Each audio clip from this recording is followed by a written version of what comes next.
What we need to do now is a practical, what I'll call a practical, where I'm going now to direct certain questions to you, and one amongst you needs to get up and give an answer, right?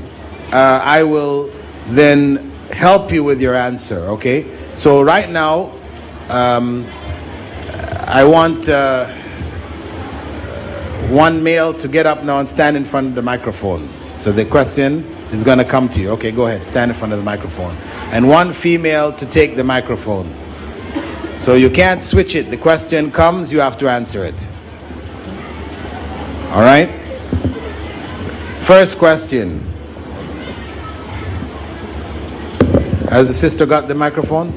Okay, understand that this is, as I said, this is a practical. I'm going to throw a question to you, which is commonly thrown to Muslims. And for you just to try to answer it from the material that we have taken so far. It's all from the general issues, that material, right? So this is just testing to what degree you have absorbed it and, how you would handle it. Is that clear? Okay. First question. A common question by non-Muslims is, why does Islam legalize polygamy? What is your explanation for this? Yeah. Short. First I'll say that the Quran is the only book in the religious scripture in the world which say that marry only one. All the other world scriptures, nowhere does they say that you should marry only one. Okay. Then polygamy was practiced in various societies, in various civilizations prior. Even in the scriptures, the later, it was like in the Indian Act. The Hindu scriptures did not prohibit polygamy, but the Indian Act, they restricted it. And again, we find that the women population across all over the world is more than the male population. In India, however, the women. Okay, just give the main points. Yeah. And what else? And then we can give this thing, ill effects of women. I mean, in USA, there are more women than men. So, in that situation, if the market gets saturated, the woman would not get any husband. Well, you mentioned already right. There was a surplus of women, so that's sort of repetition. Right. There's another point which is important. Huh? The nature of man, like a man. Ratio? No, he mentioned the ratio. Something which is important. The nature of man, like. Huh? Nature of nature. man. Okay, yeah, you said all over the world. Yeah. It's practiced all over the world. It reduces the ill effects by polygamy. If you, like, a man can fulfill his desires by marrying second or third wife. Instead of that, there's a lot of rape and etc. in the society.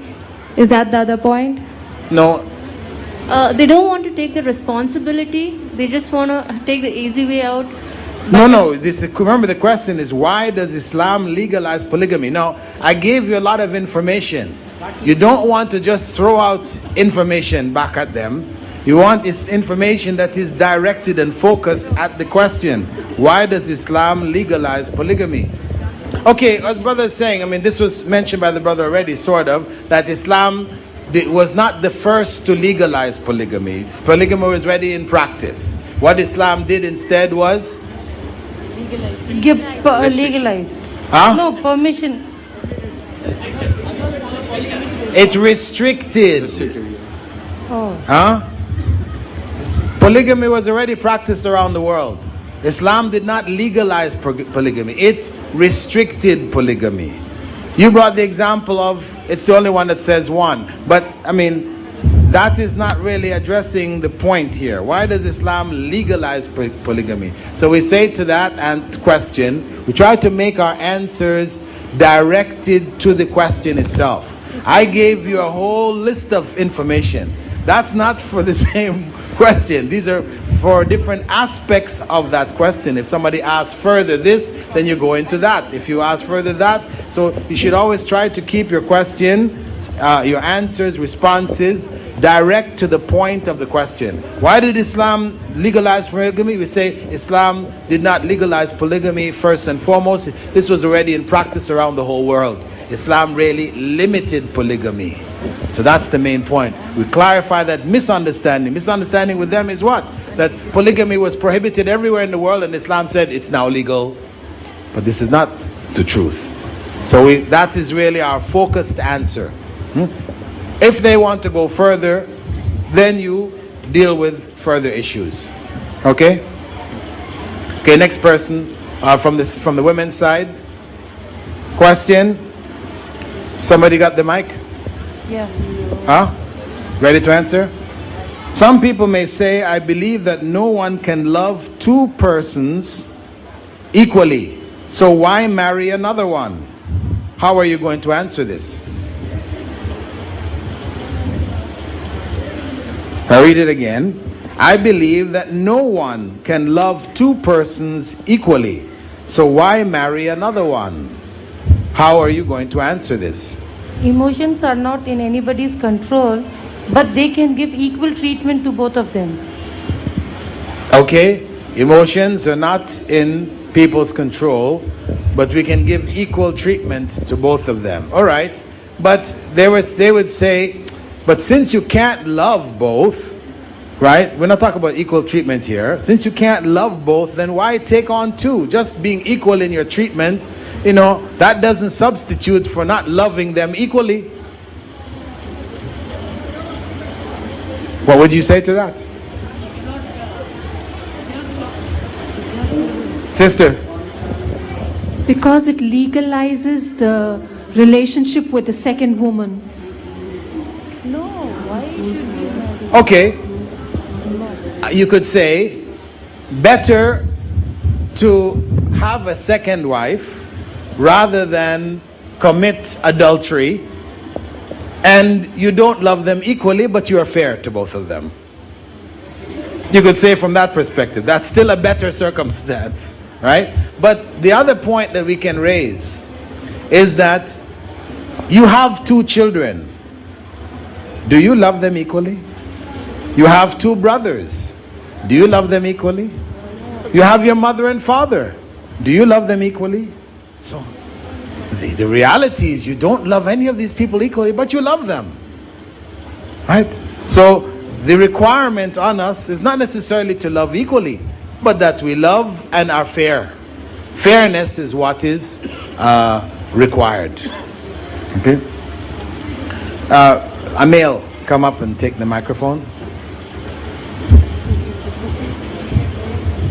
You're smiling, come.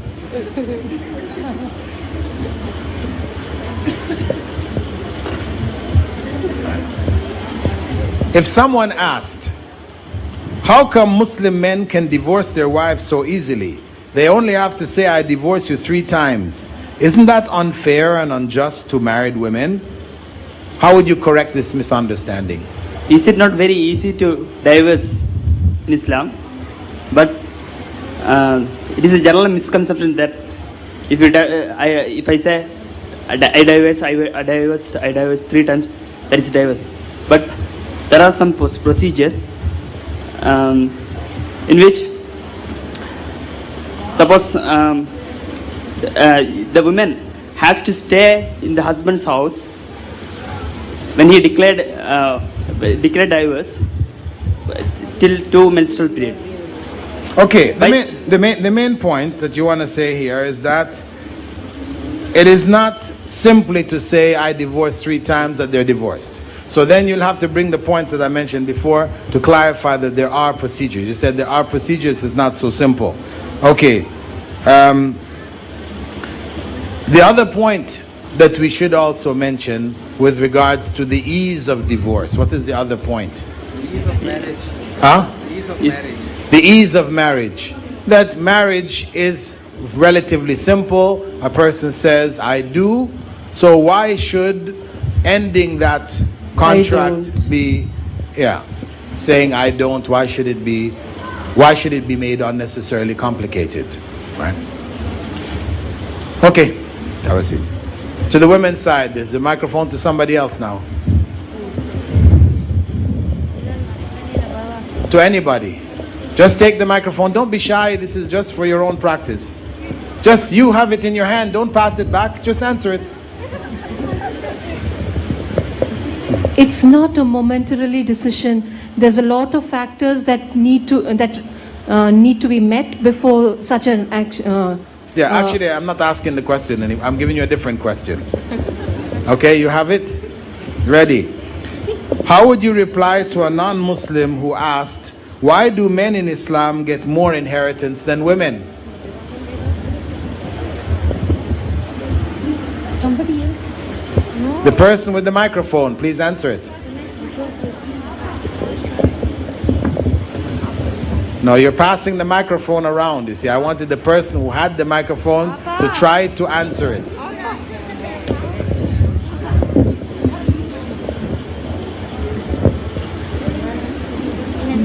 Because men have more legal obligations, like they have to look after the family and his dependents, and a girl simply, she's just dependent on somebody else. Okay, rather than put it that way, put it that there is a male who is responsible to look after her. Right. That's good. Okay. If a non-Muslim claimed that the status of women in Islam is inferior to that of men because their testimony isn't equal to that of a man, what would your response be? Actually, I can't able to understand. Testimony what? No. If a non-Muslim claimed that the status of women in Islam is inferior to that of men because their testimony, their witness, right, isn't equal to that of a man, what would your response be?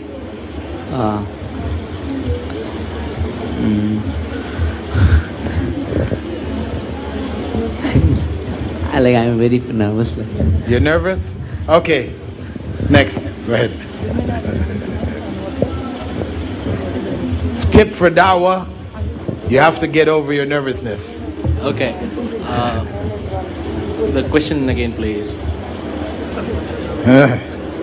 If a non-Muslim claimed that the status of women in Islam is inferior to that of men because their testimony isn't equal to that of a man, what would your response be?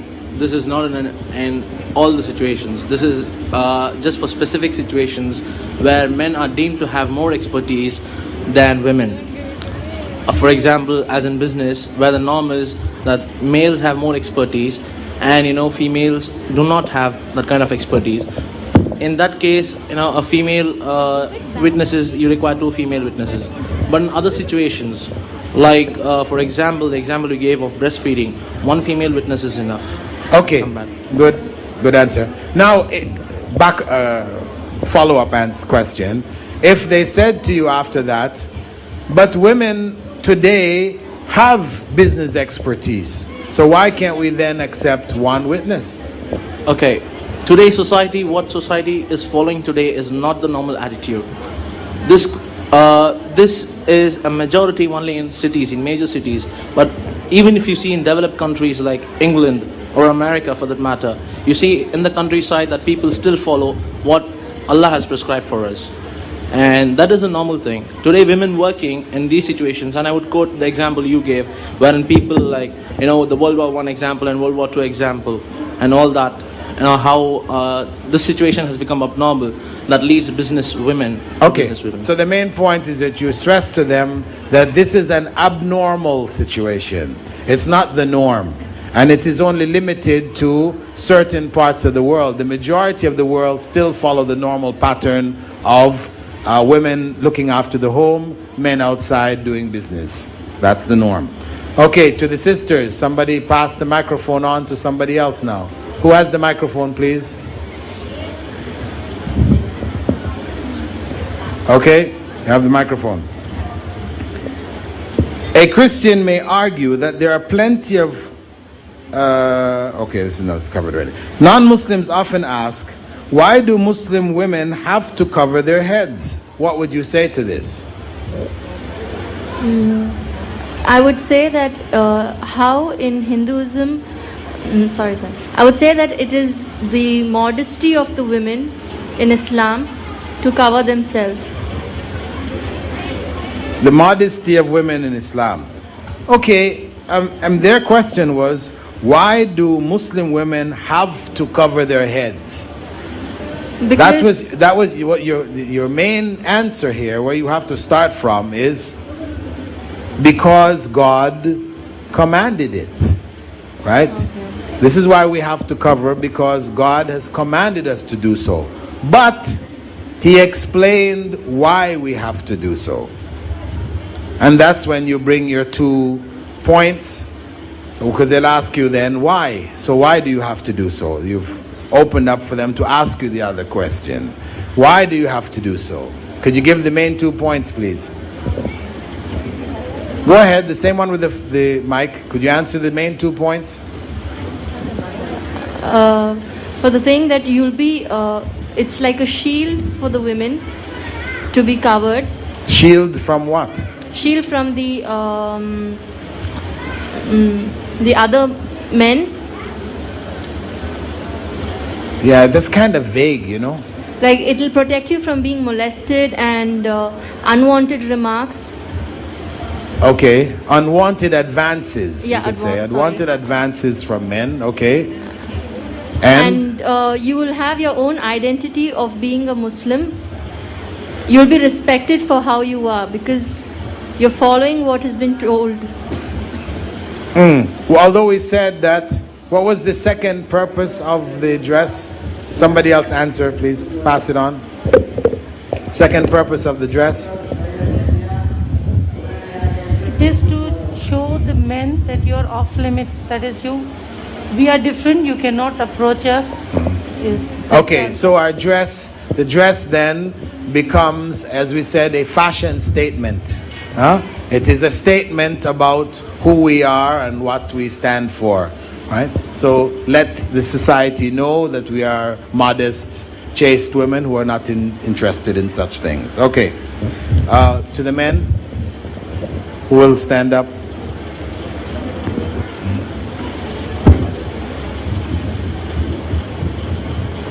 If I pick you out and your English is weak and you have difficulty, then just tell me, I'll choose somebody else. You're okay?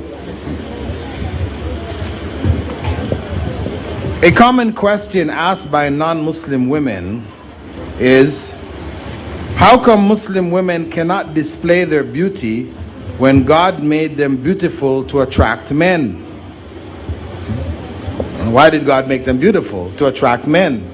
So how come the women are not able to display their beauty? It's a similar question, but from another direction. Sorry, sir, I can't. Huh? I can't give answer. You can't answer? Yes. Why not? Okay, somebody else. Go ahead.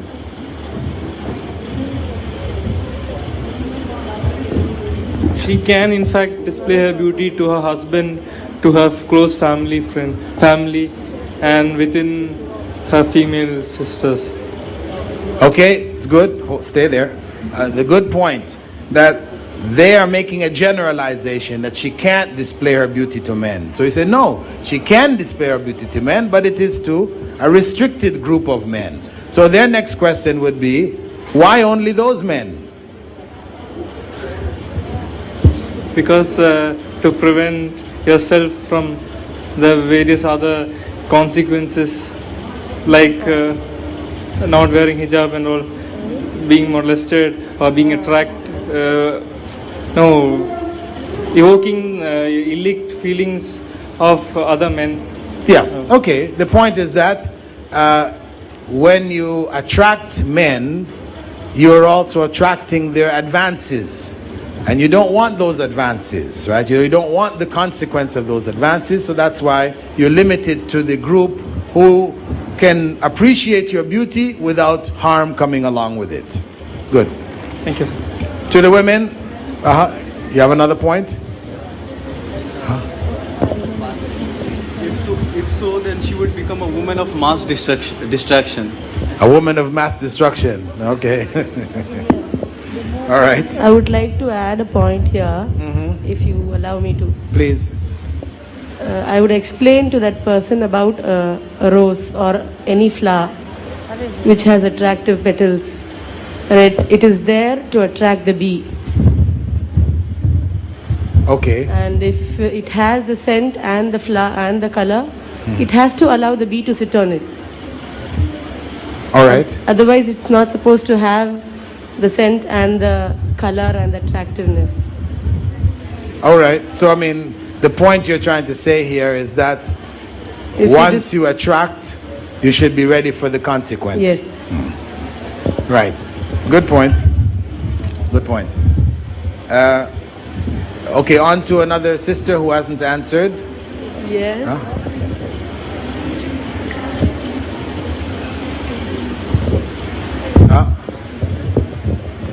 Okay. Some people say that we are now in the modern world and people don't need to dress like that anymore.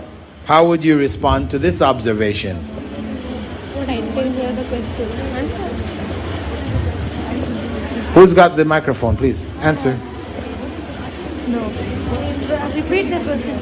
Could you repeat the question, sir? Some people say that we're now in the modern world. We're still talking about the dress, huh? But some people may come up with this. Some people say we're now in the modern world and people don't need to dress like that anymore. Yeah, and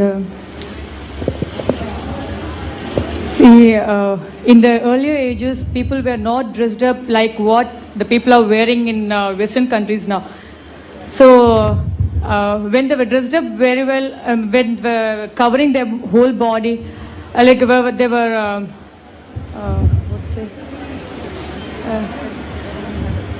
were not harassed. But now after dressing up, they reduced their dress size, they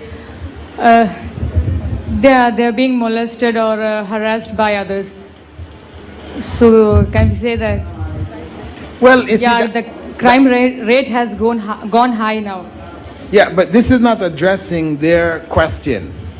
Their question is, we are now in the modern world and people don't need to dress like that anymore. They look at it as, okay, in old times, ancient times, people used to need to dress like that, but now we don't need to. So what is the point that we really want to get to here? Whether it is old times or new times, the modesty of the woman is still at stake. Well, she will get raped and molested in the olden times if she exposes herself, and even now it is actually on the increase because of the reduction of the size of her dresses. So whether it is an old era or a new era, modesty is what is at stake. Right. The basic point is that human nature hasn't changed.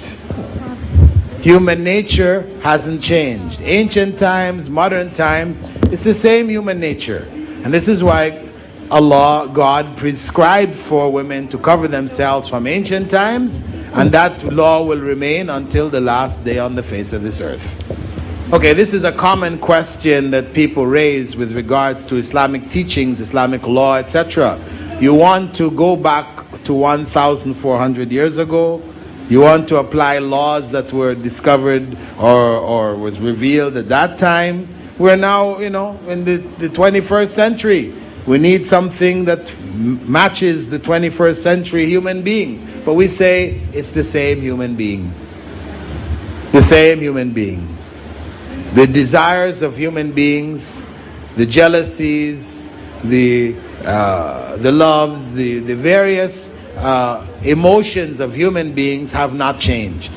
Only the technology that we have and the development of our materials allow us to express it in different ways, but it's still the same desires. An animal lover might claim that the Muslim method of slaughtering animals is inhumane. How would you reply to this? Well, I would say that yes, it might look initially that the way the Muslims slaughter or the Zabiha system, it looks ruthless. But if we analyze, the way we slaughter, initially we cut the veins or the blood veins, jugular veins or the blood veins. Now, latest research tells us that pain is not caused due to this. But why is the animal withering? That is due to the gushing of blood out of the body. But basically there is no pain for the animal. So when there is no pain, there is the question of killing the animal in a ruthless manner doesn't arise at all. You know, if it is for Christians, if we are discussing, then they also have meat as we have. You know, but their system of slaughtering animal is much more ruthless than we do. As you were telling, all the animals are hanged on this thing, and they are put in the water, and the water is electrocuted. You know, that is a more ruthless manner of killing an animal. Okay, so our main point is, first, when they said it's inhumane, you pointed out what does inhumane really mean? That we're doing it in a harsh and painful manner. You clarify that you said modern research. Actually, you could even give a simple example of a razor blade. You know, a razor blade is very sharp. You handling a razor blade can cut yourself and not even realize you've been cut, isn't it? Any of you have handled a razor blade, you can cut yourself, you don't realize until you see the blood coming. So and that is when you explain to them, when we cut the neck of the animal, we use an extremely sharp knife. We have to sharpen it like a razor. So when we cut the animal doesn't feel it. So that's the point. Modern research, I mean, if you can remember, okay, it's in Germany, but it's a bit complicated. You know, in big talks you use that. In smaller talks, you just give the example of a razor blade, right? And then you give the other side, which is that their methods, the so-called humane methods of slaughter, which involves inflicting great amounts of pain on the animals, whether by electrocution or by clubbing. Okay, good point. If a non-Muslim asks, what does halal meat mean? What would be your response? Halal would mean that meat which is slaughtered within the bounds of the Islamic Sharia, and also the meat from the sea, which is halal in and of itself. Halal means saying Bismillah, that is within the bounds of the Sharia, means saying Bismillah before you slaughter it.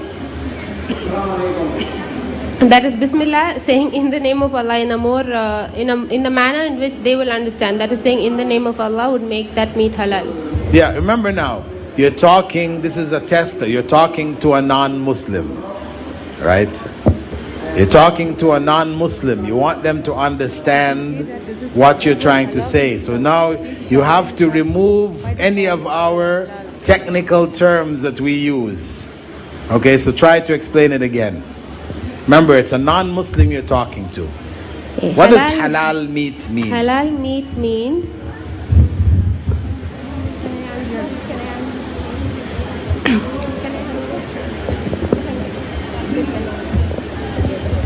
so halal meat means that meat which is slaughtered beginning in the name of God. Okay, so if a Hindu took an animal and said in the name of God and slaughtered it, can you eat it?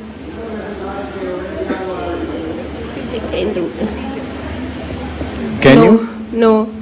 Okay, so then you just contradicted yourself. So what is our definition? How are we going to explain what is halal meat? With the proper procedure. With the proper procedure, that is using all the what do you say? The rules that are prescribed, that the knife has to be extremely sharp, and that you cut only the jugular vein and the esophagus without actually cutting through the spinal cord, and you try to give the animal as little pain as you can. Okay, can somebody else try to give an explanation? Okay, go ahead.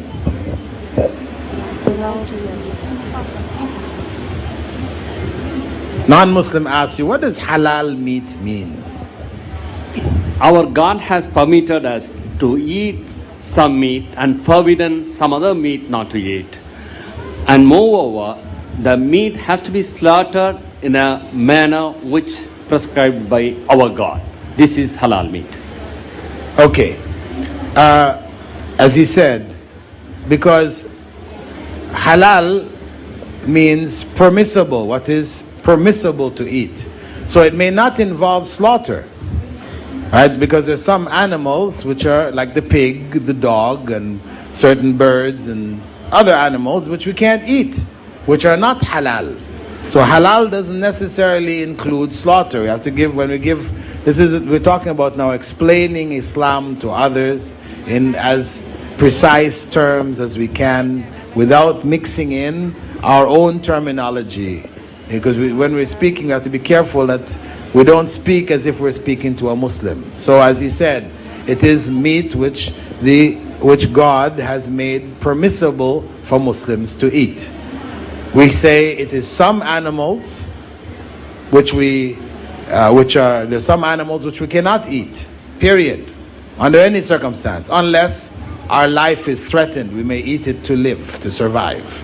Otherwise, the group of animals that we can eat, we are allowed to eat them if they are slaughtered in a particular way which has been prescribed by God. That's it. You don't need to go into all of the detail. It has to be a sharp knife, etc.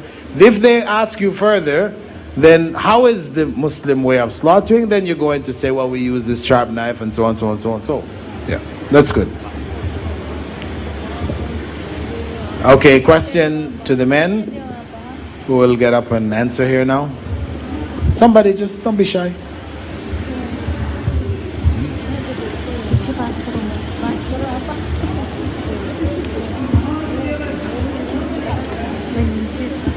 If a non-Muslim accused Muslims of spreading their religion by killing people who didn't accept their religion, how would you respond to that? I just start with the quoting of the ayah which says there is no force in conversion like Rafiddin. So and then I could say some historical facts that in Indonesia none of the army has gone into it, and in the eastern coast and the western coast of Africa too. So if it have been if what he says is correct, then the Spain would have been totally Islamic, and most of them, because we ruled it for more than 700 years. And if he's an Indian, I can easily quote the India as such. The historical factors, we ruled for more than around 900 years, and only 20% of the share we got during independence. So, okay, that's good. We give that's good. You give practical examples from history where Muslims ruled areas and people did not all convert to Islam. And he mentioned also that actually the Quran prohibits forcing anyone into the religion. So at that time you can admit that if it did happen anywhere, because maybe he will pull out of some, historical record something and say, well, what about this? So you cover yourself right from the beginning. If it did happen anywhere, then it was a mistake. This was a rare and abnormal circumstance. It was a mistake because Islam does not permit this. The Quran says there is no compulsion in religion. It's good. Okay, to the sisters. Somebody has the microphone?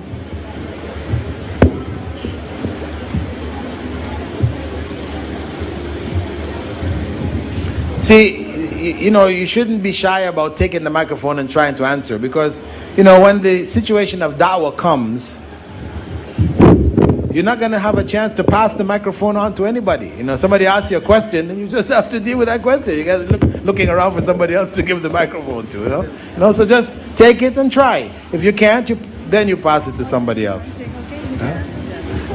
Okay? Question. You ready?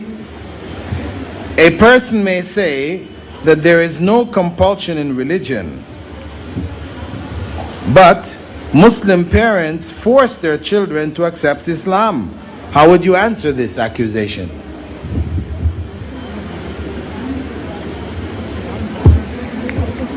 You understand it? Right? Some people say, there's no compulsion in religion, right? So therefore we let our children choose whatever religion they want. You'll find it's common now, Westerners, this is their sort of modern idea. You choose whatever you'd like to be. But you Muslims, you force your children to accept Islam. It is true that Islam doesn't allow forcing religion, but if at all parents do it, I guess it's out of love, so that because the children are their amana and they want to make sure that their children turn out to be righteous people. But it is okay, not. you use the term amana. Do you think a non-Muslim will understand that? It's their responsibility to make sure they raise righteous people. Okay. But I don't think it's allowed for them to force them too much once they're big enough to make their own decisions. Is that true? Is it, if a Muslim has the means to force their children to remain Muslims, should they allow them to choose another religion? Or should they force them to be Muslims? As long as they're able.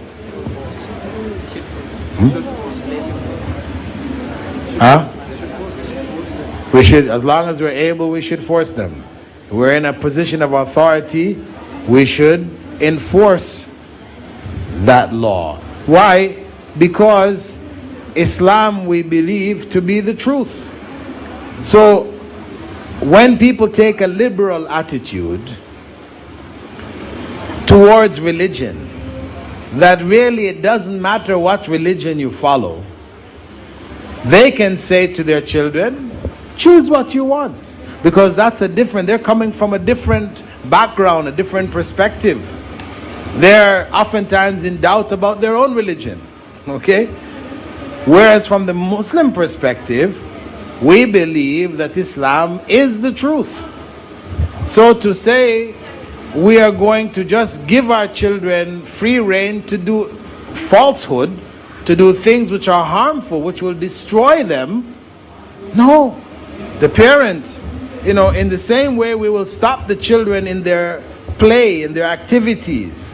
We don't just tell them you can play with anything. Okay, there's a razor blade, you can play with it. You can, play with a knife. You can. No. We will restrict them and we will stop them from playing with certain things that we know to be harmful and are destructive, right? So our attitude in terms of raising the children is that yes, we will try to, of course, let them understand. They will naturally try to do what we do growing up with us, and we will encourage them and try to keep them within the fold as long as we can. Of course, once they're beyond our control, they'll become adults. If they choose otherwise, then that's something beyond our control. But as long as it's within our control, we will try to put pressure on them to remain Muslims, because we believe it is the truth, and we want to try to save them from destruction. That we just have to be honest about. And we try to give some kind of example, as I gave you with children playing with knives and things like this. We do try to restrict our children in other areas, right? Because you can see from those areas physical harm, where we see spiritual harm as being even greater and more important than physical harm. So that is our perspective. In that type of question, all you can do is to give them the Islamic perspective. If they can at least recognize you have some logical reason for it, and that you're not just a fanatic, right? Because that's the idea you want to clarify to them, that hey, there's a reason behind what I'm doing. It's not just a fanatical kind of a thing, right? Does it apply or even to the wife, the authority of the husband over the wife? If the wife wants to become a murtad? Of course, the husband, with regards to the wife, if he sees his wife going astray, he should, with whatever means he has, force her to try to keep her within the fold of Islam. Because if she becomes murtad, as you mentioned, she apostates, right? Then his marriage to her is annulled. Just as if a woman, her husband becomes murtad, he leaves Islam, her marriage to him becomes annulled. It's not permissible for a man a male Muslim or a female Muslim to be married to one who has apostated. In the case of a Christian, the woman actually agreed to become a Muslim and married the man, but now she has become a Christian. She went back to Christianity, but she is still the wife of the man. But is it okay in that case? No, if she was a Muslim. No, she was a Christian. Yeah, but she became a Muslim. She just fooled him. Well, for the sake of marriage. Well, I mean that if she only pretended to become a Muslim, she said what is required. I don't know. The question you'd even have to ask yourself is: did she really fool him, or was he satisfied with her saying just for the sake of marriage? You know, because you have this case, and I've seen many cases of it. No, she wears a burqa. She wears a abaya. She prays. But when she came up to my classes, Islamic classes, when I questioned her, I found out that she has faith in Christianity yet. She believes that Jesus is the Savior. She prays, she wears an abaya. Her name is an Islamic name.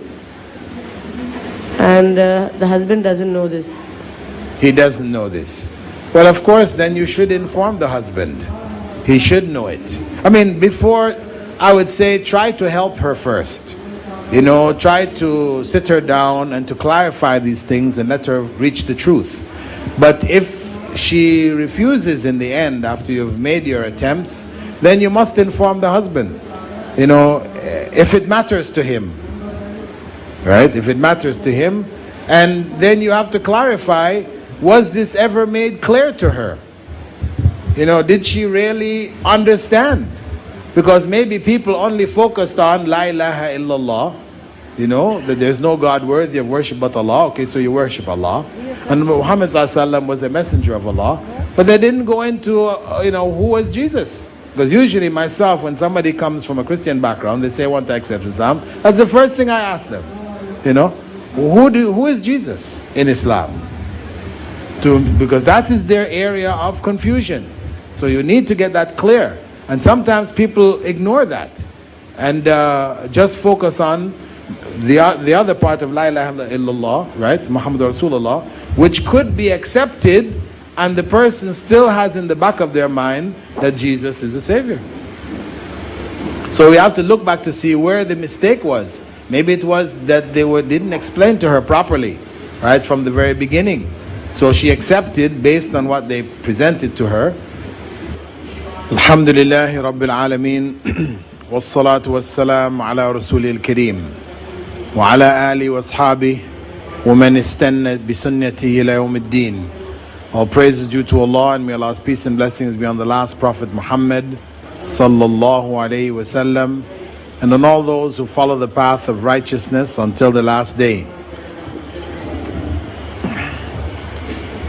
We finished off in the previous session the practical for general issues. Now we will be looking at certain specific targets of da'wah and what is necessary for us to know about their belief systems, their arguments, their lines of reasoning, etc. So we'll now begin to look at atheists, deists, and agnostics as one group. Then we'll look at Christians, and then we'll look at Hindus in terms of da'wah and how da'wah should be directed towards them. The first group that we are going to look at are the atheists. An atheist technically is one who disbelieves in God. He believes that there is no God in existence. A deist is one who believes that God exists, created the world, but thereafter assumed no control over the lives of the people. He created the world and let it run by itself. He didn't communicate to human beings. And the third group, the agnostics, are those really who don't know, or one who thinks it is impossible to know whether there is a God, a future life, or anything beyond the material phenomena. He says, I don't have enough evidence to say there is no God, nor do I have enough evidence to say there is a God. And Sir Aldous Huxley is the first one in 1869 to coin this term agnostic. So if we start with the worst case scenario, that is the individual who does not believe there is a God. His approach basically is to address believers as fanatics, people who believe in God based on blind faith. Blind faith.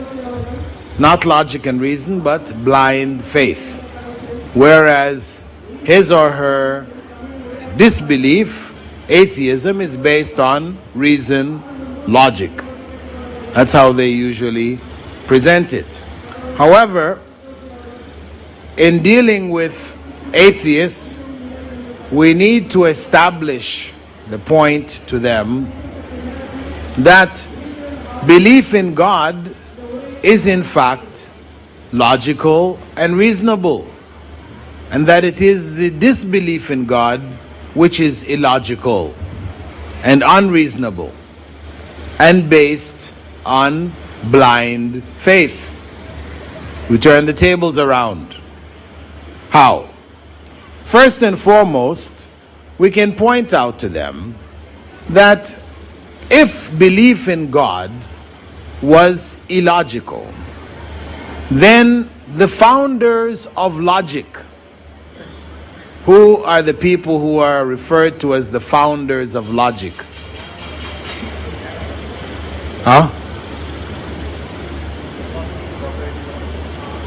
In ancient times, the Greeks. The laws of logic were written down by the Greeks. It's not to say that they really invented logic. Maybe there are people before who knew it, who used it, etc. But they wrote it down. They wrote it down as a system, like a mathematical system. Logic. A equals B. If A equals B and B equals C, therefore A must equal C. And so on and so forth, right? They had a whole system that they worked out. The Greeks. They were known for their logic. Inventors of logic.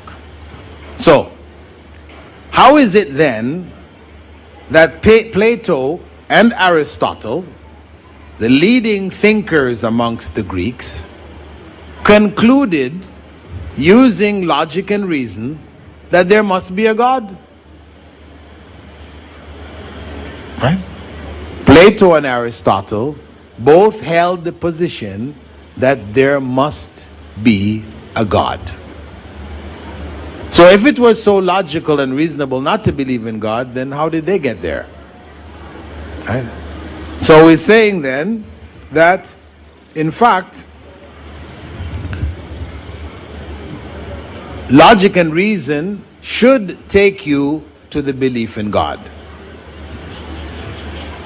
And let me stress that wherever people go in the world, whatever generation we look at, civilization, backwards or modern, all of the vast majority of people believe in God. The vast majority of people believe in God. So we could say, in our terminology, by ijma', by ijma', the consensus of human beings in this world, they believe in God. Those who don't believe in God have always been a very small minority. Always been a very small minority. And in fact, the believers, the people who hold that there is a God, being the majority, indicate by their majority that the belief in God is something natural. It is something natural. Because the natural things that we do are things that you find people doing everywhere. The learned things, things that we learn by nurture, we will find them in some places and not in others. This is an argument that anthropologists, sociologists have. The argument between nature and nurture. They say, what is natural? What are you born with? And what are the things that you learn?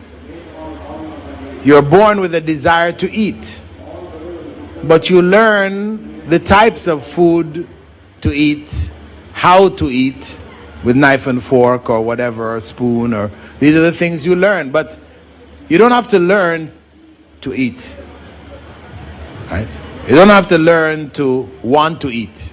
This is something we're naturally born with, nature, right? So they have classified many of the things that we do in these two categories, nature and nurture.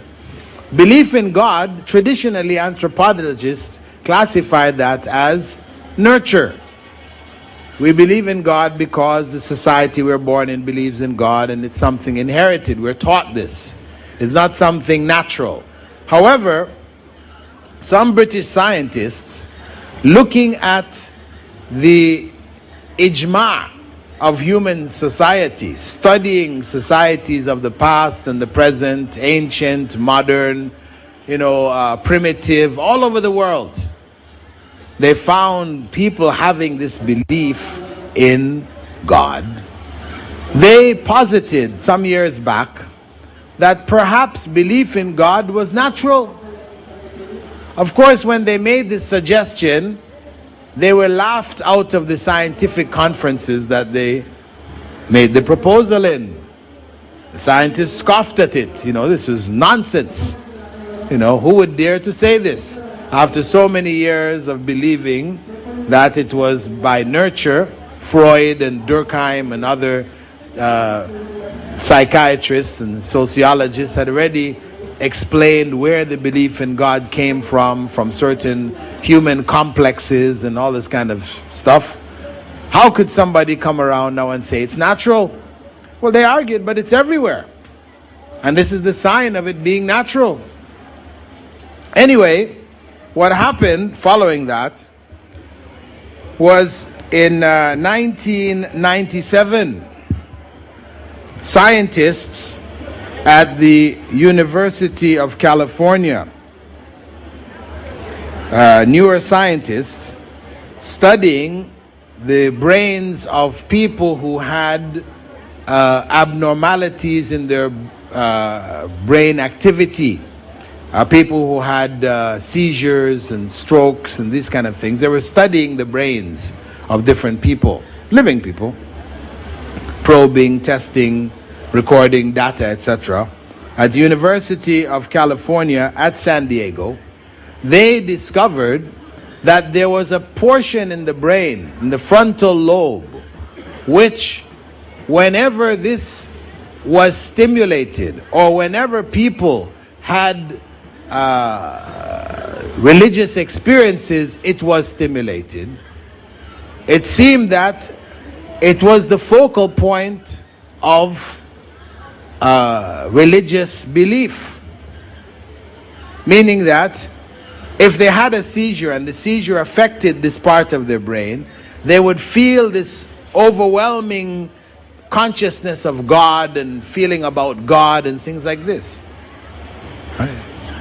And when they ask people in experiments to, pray and to go into religious fervor and that, they found that that is the part of the brain that became active. So from that they concluded that there was a God spot in the brain. That the human brain was hot-wired, that's how they put it, hot-wired for the belief in God. This article is in your notes. This is scientific fact. This is not hearsay stories which is passed around the internet. This is scientific fact. So what you find there is that this supports the Islamic contention that human beings are born with a natural belief in God. And this is found in Surah Al-A'raf, verses 172 and 173, where Allah said there, وَإِذْ أَخَذَ رَبُّكَ مِنْ بَنِي آدَمَ مِنْ ظُهُورِهِمْ ذُرِّيَّتَهُمْ وَأَشْهَدَهُمْ عَلَىٰ أَنفُسِهِمْ أَلَسْتُ بِرَبِّكُمْ قَالُوا بَلَى شَهِدْنَا. When your Lord drew forth from the loins of the children of Adam their descendants and made them testify concerning themselves, saying, Am I not your Lord? They all said, Yes, we testify to it. That every human being who would come on the face of this earth, already in the spiritual form, testified to God's existence. And that is why Prophet Muhammad ﷺ said, Kullu mawludin yuladu ala al-fitra. Every child is born with a natural belief in Allah. Right? So, the argument that belief in God is natural is supported by scientific evidence, and we have it supported also from our perspective by revelation. But coming back to the logical arguments for the belief in God, Plato, in arguing for the belief in God, used the basic argument of the Quran. That is, design indicates the designer. That is the basic argument, most common argument used in the Quran. Design indicates the designer. That wherever you find design, there has to be a designer behind it. That is the norm. That is where our minds go. When we're walking on the beach and we see a footprint in the sand, we do not stop to reflect on how amazing it is that the tide came in and the water sunk into the sand and made a footprint. We automatically assume that somebody walked there before us. That is natural. Design indicates a designer. The ancient Arabs used to refer to it saying that al-ba'la tadullu ala al-ba'ir, that the dung of the camel indicates the camel. When the Bedouin was riding on the desert and he came across some camel dung, he didn't stop to think about how amazing it was that the wind blew the sand into these forms and rain fell on it and mixed up with some straw or some leaves, whatever, and you ended up with something looking like camel's dung. No. He automatically assumed that somebody rode by there on a camel and the camel dropped its dung there. That is the obvious. The obvious, right? Design indicates the designer. So, that led Plato to conclude that since there is design in everything we see in this world, and truly, no matter where we look, out in space, inside the atom, in nature around us, water, snow, sand, wherever we look, we just find designs everywhere. Design. So this implies that there must be a master designer who designed everything. And that's what led Plato to conclude that there has to be a God. Allah said in the Quran, أَفَلَا يَنظُرُونَ إِلَى الْإِبِلِ كَيْفَ خُلِقَتْ. Will you not look at the camel and how it is created? The camel is specially created in such a way that it will survive on the desert. It saves water in its hump. It has organs in its nostrils. The way its feet are designed to minimize the loss of moisture from its body, so it can last for days on the desert. This is special creation. Special creation. So this is, Allah calls us to reflect on the design of the camel, that there must be a designer for it, you know, and so on and so forth.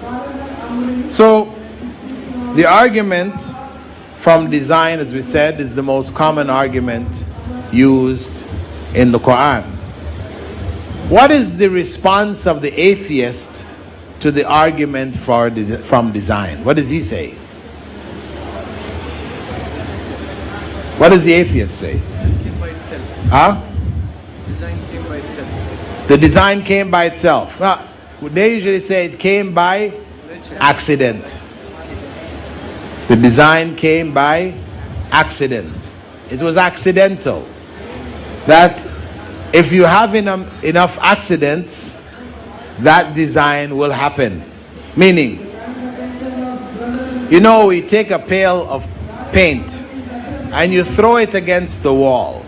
Sometimes when the paint hits the wall, you might find it looks something like a hand, or it might look something like a head, or a foot, or something. It may have something looking something like something else.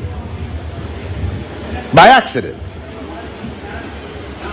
But if you mix that pail of paint, red, blue, yellow, green, and all these different colors, and you threw it against the wall, do you think that you would ever, by accident or by chance, create the Mona Lisa? You know the Mona Lisa? Very famous painting, right? The Mona Lisa, smiling woman. Right? If you mix the paint and you throw it one time, or 2 times, or 3 times, or 100 times, do you think you would ever come up with the Mona Lisa? Do you think so? No. Never. It would never happen. The first time you try to do it, the chances of it happening are 0. The same as the last time you try. It's the same. It's not going to happen. The way they like to put it, the atheists, they say if you put 100 monkeys in a cage, I don't know if you heard the monkey example before. You put 100 monkeys in a cage and you give them 100 typewriters and sheets of paper. Let them bang away at the keys with their heads, their noses, sitting on the keys, beating it with their feet and everything. Eventually, if you gave them Arabic typewriters, one of them is going to type out the whole Quran for you.